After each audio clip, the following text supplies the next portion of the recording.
Welcome, my friend. Come in. Please, come in. Come no closer, unless you wish to experience what my vials contain firsthand.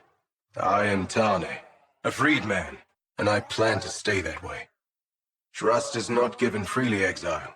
It must be earned, and you have not earned mine yet. But I do have something to give you.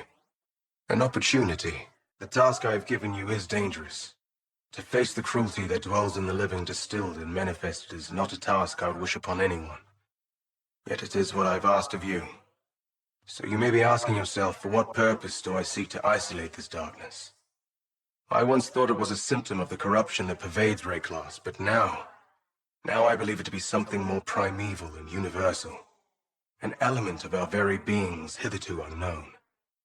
To better understand it is to better understand life as a whole. Is that not enough? Very well.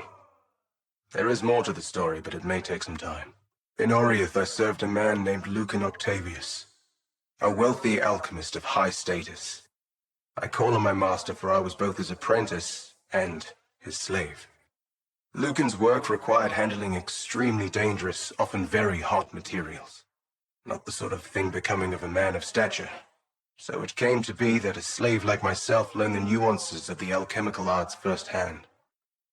As for Lucan, he was not the man he portrayed himself to be. He was more dangerous, more explosive, and more unstable than any material I had to handle. In public, he was fatherly and genial.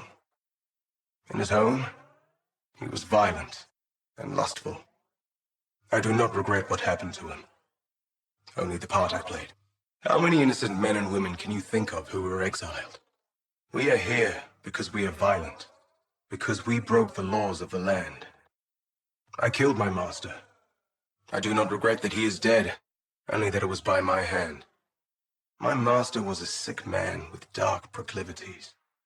A sickness of the mind that no alchemy could hope to cure. And he passed that sickness on to me. I was never violent until that day. Until that day, I could not fathom how one man could take the life of another. But Lucan drew out of me an anger I did not know I was capable of experiencing. It overcame me, forced me out of my own body, and by the time I was in control again, my master was dead. That anger, that darkness is still in me, Exile. And that is why we are here. My master called alchemy the science of turning learned men to fools.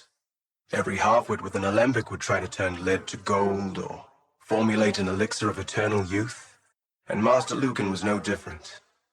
But men like him rarely saw the magic in alchemy up close. The sudden bubbling of a liquid, the heat growing in your hands, the vibrant colors and foul odors. Much knowledge is lost at a safe distance. In truth, the power of alchemy is not in turning one thing into another, or creating miracles. It is in isolating and extracting. It is about finding purity within the confusion. Keep your distance from her, Exile. One horrible night, my master flew into a great wrath and beat me to the precipice of death itself. For a moment, I envisioned myself walking through strange gray halls. She was there, watching me, unblinking, a herald for something far greater. She was there. She spoke. She said that joining the halls of the dead was not my fate that night, but that we would meet again. These are the faded memories of a terrified and traumatized child. Perhaps no more than a foolish nightmare. But I cannot stop myself from shivering when she turns her purple eyes my way, because I can tell that she recognizes me. My master was no stranger to the machinations of the Templar elite like her. I feel a sort of kinship with her. We both gave up our names, though she did so voluntarily. We both sought to make something of ourselves. Where our kinship ends is how she made her name known. I can appreciate the desire for knowledge, but I can never condone the methods used to acquire it. If it is true that in her dying moments she sought to redeem herself, it casts an interesting light on our exploration of the darkness. Perhaps it is our very mortality that drives us to do good. to suppress the primal urges. Our actions outlive us, after all. So the Mad Emperor continues to stomp around in his labyrinth, a speaking dead man inside a grand machine. Did he happen to release any sort of liquid essence when you smashed his body? No? A shame. For a moment I was certain. No, it is no matter. I do not believe we want his kind of immortality. Though I know little of my natural heritage, I know enough to understand the implications of your victory against the Karui god of war. Did his long slumber weaken him, or have the gods been greatly exaggerated through the evolution of myths? In either case, this undoubtedly means we will find no divine help against the intrinsic darkness. They are not the keepers of mankind many believe them to be. What makes you you, or me me? Some say it is the soul, an intangible something that exists before we are born and carries on after death. But I have seen souls that walk the land here and show nothing that distinguishes them from the rats and the rowers. It is something else, something no man has discovered. A whisper, a flickering flame that burns through every inch of our being until it is extinguished. But what if we can capture it before it burns away, bottle it up, save it, and perhaps even give it a new wick through which to burn once more? You will find no shortage of ferocious beings near here.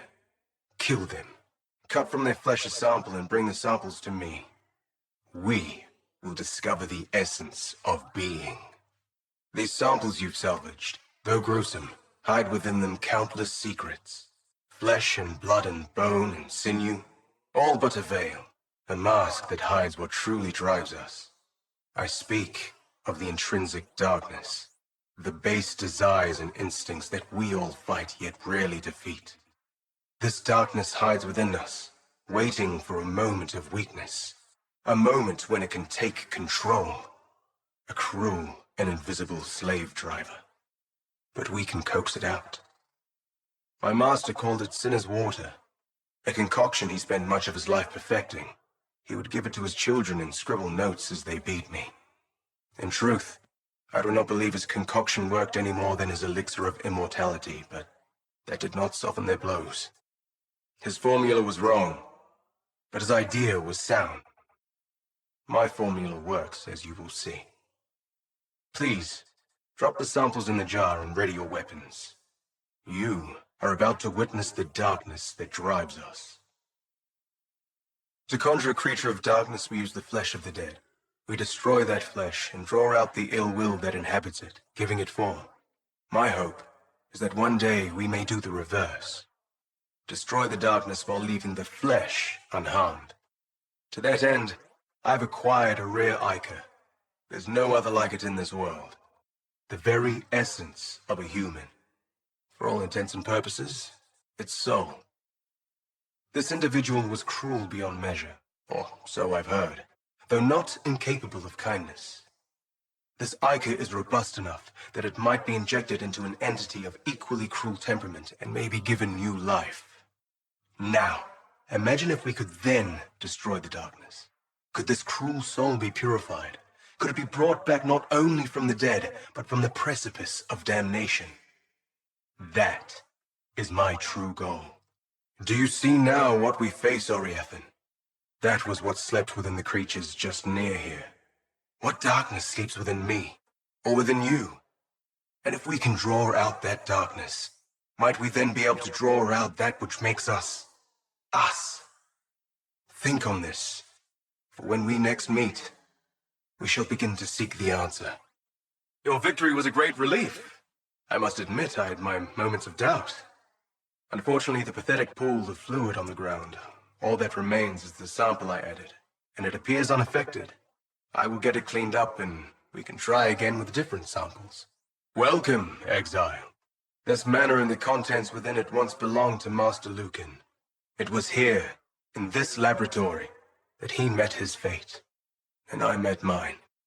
It seems that in the wake of Kitava's rise, the rest of his family fared no better.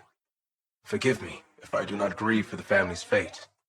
Our relationship was complicated. If there is a silver lining to be found from Katava's destruction of Oriath, it is that with access to this lab, we may be somewhat more ambitious with our tests. I could hardly be happier with the samples you've found. For both our safety and the safety of those around us, we must perform this extraction here, in the lab. When you are ready, get the samples. Though there is much left to discover from the dwellers of Rayclast and Oriath, I wish to test my hypothesis that the darkness is not simply a property of where we live.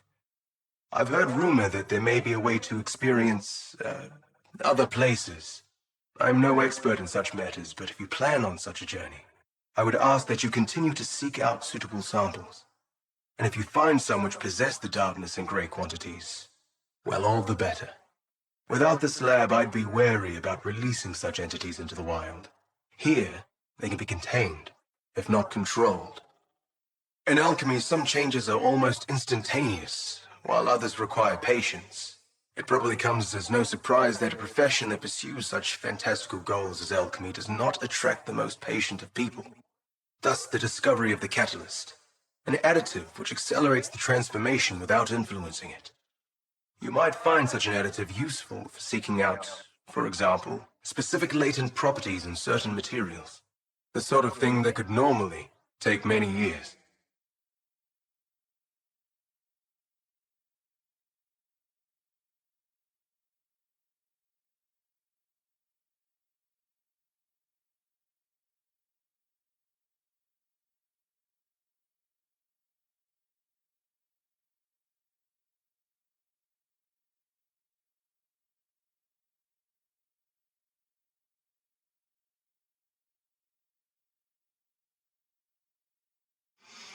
You hear me, old man? I am never going to let you rest. Never. And that's just the beginning. I'll never tire of watching them slaughter you. I hope you can feel every cut, every burn. I hope it haunts every moment of your pathetic existence. It kills you to see me free, doesn't it? It kills you to know you have no power over me anymore. I'm in control of both our destinies. And what's left of your legacy? Nothing but a few stains on the floor.